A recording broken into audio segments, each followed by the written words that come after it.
ont souvent peu de moyens matériels et peu d'aide humaine. Donc voilà, beaucoup de résidents. J'ai une collègue là qui doit s'occuper de 74 résidents. Elle a vraiment peu d'échanges avec ces personnes-là. Elle est vraiment dans les médicaments, dans les pansements. Et voilà, enfin, c'est pas un travail très glorieux, on va dire.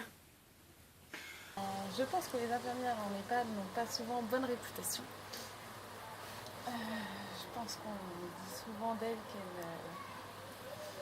qu'elles font moins de soins et qu'elles travaillent moins dur que d'autres infirmières dans le service d'hôpitaux ou de cliniques. Moi personnellement, je ne me vois pas travailler en EHPAD, tout simplement parce que déjà, je n'aime pas forcément travailler toute seule dans mon coin. J'aime quand même avoir des échanges avec mes résidents, mes patients, ce qui n'est pas vraiment possible en maison de retraite. Les infirmières en EHPAD ont un suivi bien particulier. Elles sont très au courant de l'état de santé de leurs patients. Elles les connaissent bien. D'ailleurs, les médecins sont rarement présents en EHPAD et donc se fient beaucoup à l'opinion des infirmières. Je pense qu'elles ont pas mal de patients à leur charge. Donc, ce qui fait qu'elles ont quand même un travail assez important au niveau des soins. Je pense qu'elles n'ont pas forcément beaucoup de temps de pause à côté de ça. Enfin, les soins doivent leur accaparer pas mal de temps. Ensuite, les papiers. Je pense qu'elles ont quand même pas mal aussi un côté administratif, prise de rendez-vous, appeler les médecins s'il y a besoin, gérer les soucis avec les familles.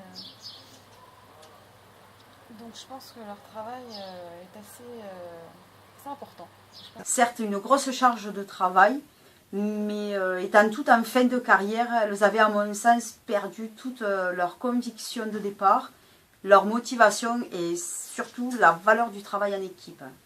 Les infirmières qui travaillent en CDI, en maison de retraite, je les vois plus voilà, en fin de carrière, qui sont vraiment usées, on va dire, par le système hospitalier. Voilà, mais pas de jeunes infirmiers ou de jeunes infirmières travaillant en CDI là-bas. Voilà. Les infirmières en EHPAD pensent qu'elles vont être tranquilles, faire leur fin de carrière pour avoir la paix, mais finalement, je pense qu'il y a quand même pas mal de boulot, mais elles font le minimum. Elles prennent le temps pour discuter, pour prendre leur café.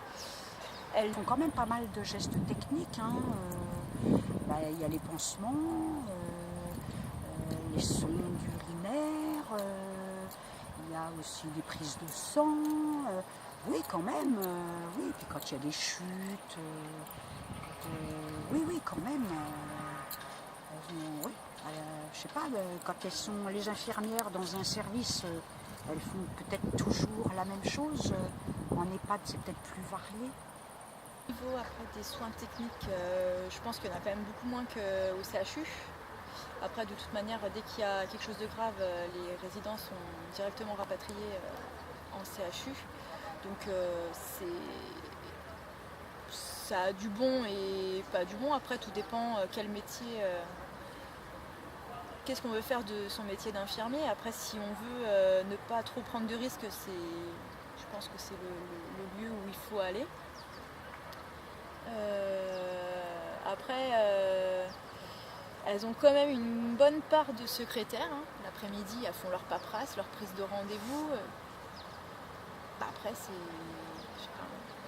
c'est un autre métier quoi, par rapport au métier des services hospitaliers. Quoi.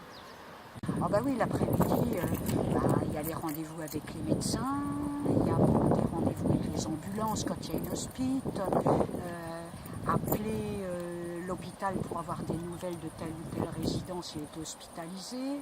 Il y a les familles, enfin bon, elles prennent le temps de papoter quand même. C'est-à-dire qu'il y a des infirmières qui partent toujours à l'heure, qu'ils ont fini même avant l'heure, et puis il y en a d'autres qui sont toujours surchargées de travail et ils partent à 10 heures. On se demande pourquoi. Elles perdent de la pratique, oui, elles perdent de la pratique quand même, oui. Elles sont peut-être pas dans le stress comme à l'hôpital. Eh bien, je pense que certaines choses qui sont dites ne sont pas fondées. On peut penser qu'elles s'occupent de personnes âgées qui sont parfois avec leur pathologie, mais pas de pathologie aiguë et donc qui ne relèvent pas de beaucoup de soins. Mais mine de rien, elles ont certainement le double de patients par rapport à un autre service, donc déjà ça fait le double de travail.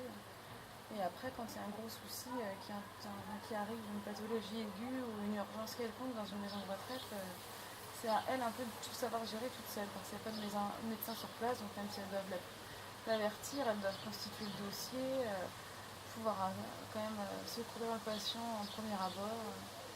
Donc je pense que c'est quand même un rôle assez important. Et elles sont aussi le référent pour ces personnes âgées, et ces personnes âgées se reconnaissent bien en elles et ont une totale confiance en leurs soignants. Donc je pense que c'est intéressant.